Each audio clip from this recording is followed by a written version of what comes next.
Se inscreva no canal, curta e compartilhe. Temos vídeos novos todos os dias, 2 vezes por dia. O espírito da lavadeira. Na pequena comunidade de Aricanga, em Viana, o sol ainda mal nascia quando Dona Jurema notou algo estranho ao caminhar para a beira do rio. Um lençol branco, estendido sobre uma pedra, se movia como se alguém o torcesse, mesmo sem ninguém por perto. O tecido parecia úmido, fresco, como se recém-lavado, mas ninguém o reconhecia como seu. Os moradores logo começaram a cochichar. Uns diziam que era coisa do vento. Outros juravam que viram uma mulher de cabelos longos e desgrenhados abaixada no rio na noite anterior. Quando questionados, mudavam de assunto, como se o nome da tal mulher queimasse na boca.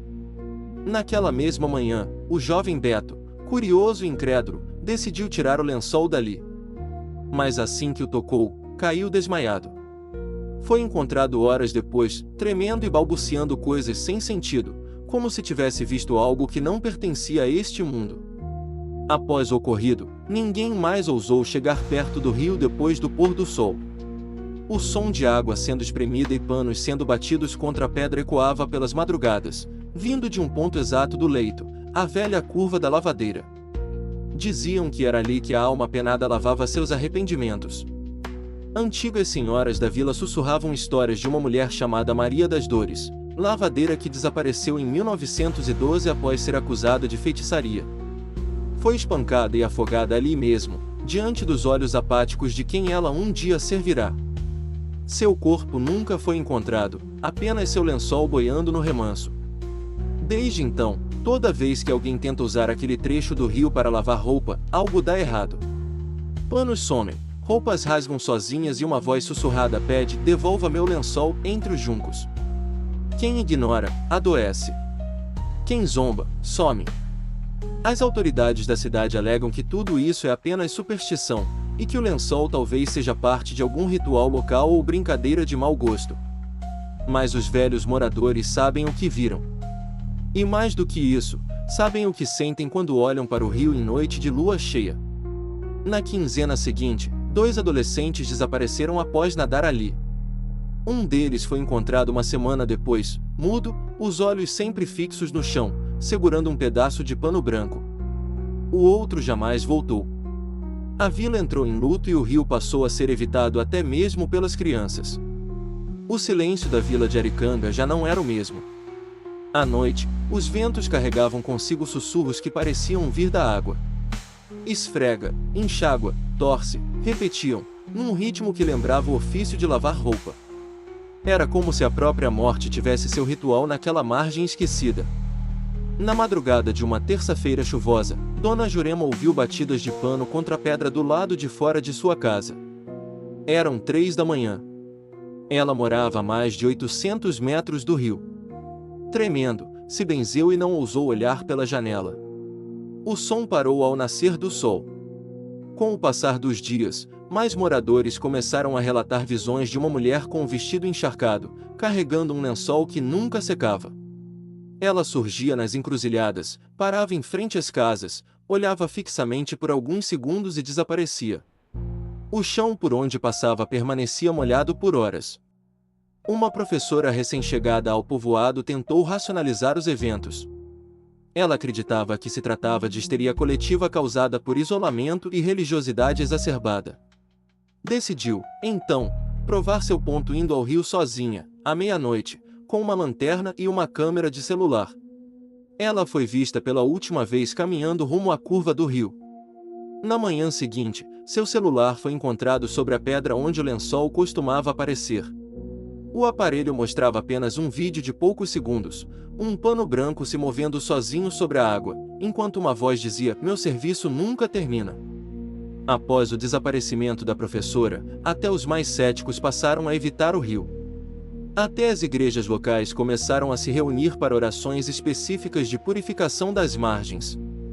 Mas nada impedia a aparição da lavadeira. Quanto mais evitavam, mais presente ela se tornava. As crianças começaram a nascer com manchas roxas nas mãos, como se tivessem esfregado algo por muito tempo.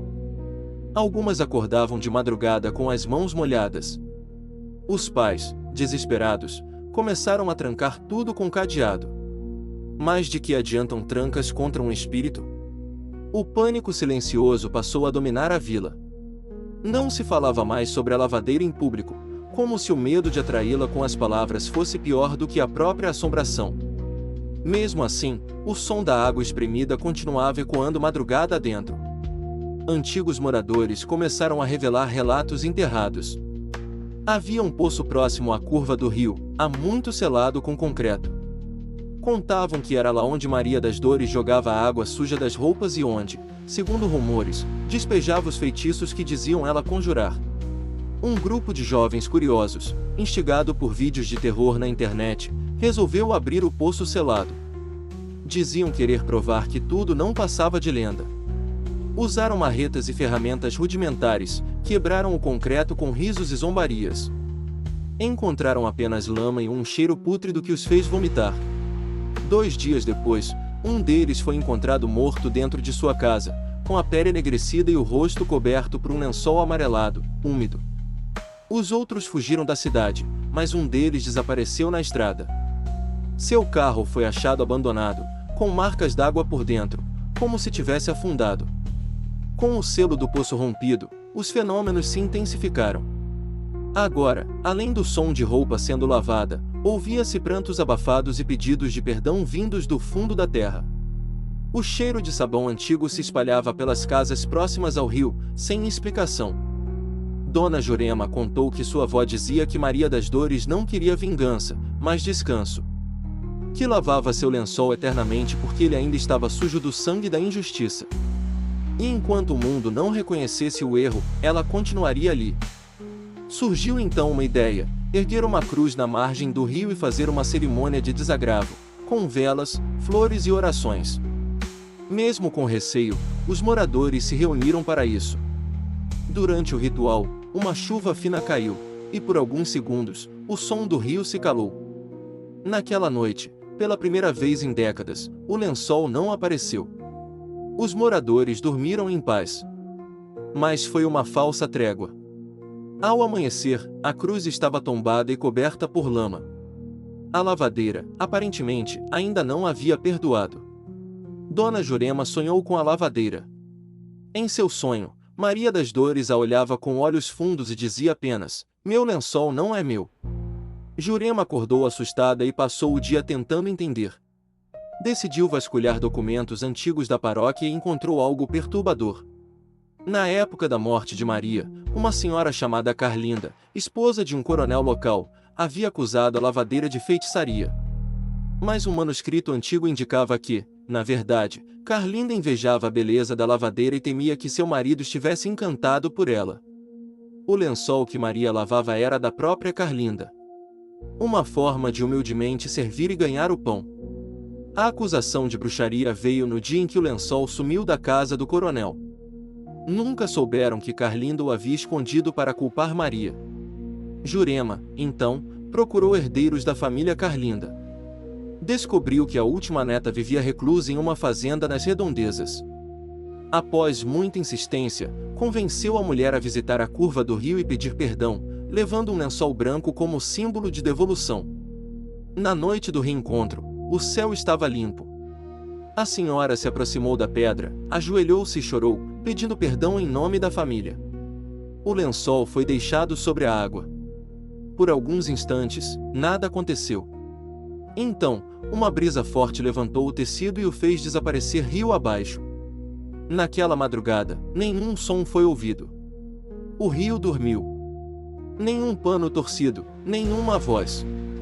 O silêncio foi tão profundo que a vila acordou confusa. Teria sido o fim? Mas na noite seguinte, uma criança desapareceu. Mesmo após o ritual, os eventos não cessaram. O espírito parecia ter aceitado perdão, mas algo mais profundo prendia ali. A lavadeira continuava a surgir para alguns, agora com aparência ainda mais triste, os olhos cheios de água e a roupa cada vez mais poída. Descobriu-se então um diário escondido entre as ruínas da casa de Maria. Nele, havia uma anotação perturbadora: lavo roupas que não são minhas, levo culpas que não me pertencem, e ainda assim, sou eu quem paga. O lençol é símbolo de todas as injustiças que sangram no mundo. O espírito não queria apenas perdão. Queria justiça verdadeira. Um reconhecimento coletivo de que o mal se repete e que ela era símbolo de todas as outras vítimas silenciadas. Enquanto houver sangue inocente sendo atribuído a culpados imaginários, ela lavará. A lavadeira virou símbolo. Símbolo vivo do peso que se lava sem nunca enxaguar. E seu rio, um espelho sombrio da memória coletiva de um povo que prefere enterrar seus crimes debaixo de orações, sem enfrentar a verdade. Hoje, quem passa por Aricanga vê o rio em silêncio, mas sente no ar uma presença. O lençol já não aparece mais com frequência, mas em certas noites, alguém ainda escuta a água sendo torcida. E quem escuta, não esquece. O espírito da lavadeira talvez nunca encontre paz. Mas cada vez que seu nome é lembrado, uma verdade antiga emerge. Porque há dores que nem o tempo, nem a água, conseguem apagar. Se você sente que essa história merece continuar sendo contada, considere nos apoiar no Apoia-se. Com sua ajuda, podemos trazer mais histórias sombrias como esta à tona, explorando os mistérios que assombram nossa imaginação. https://apoia.se/aleatoriode. Faça parte do nosso grupo secreto do Telegram, faça sua carteirinha de fã enviando um e-mail com o nome completo e foto para o e-mail aleatoriodoriginal@gmail.com.